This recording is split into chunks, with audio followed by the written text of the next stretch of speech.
Yan o. Kain, panibagong pagkain ng baka. Medyo makulimlim ngayon. Yan o.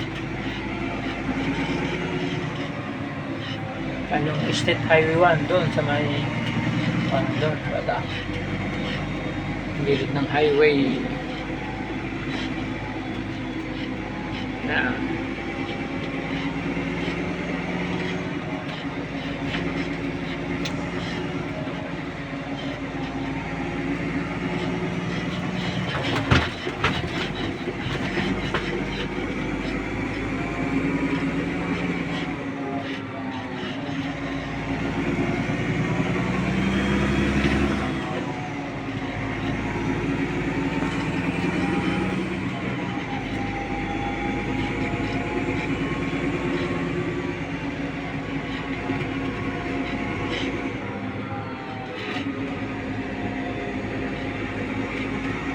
yun yung ating pakakainin ng mga baka.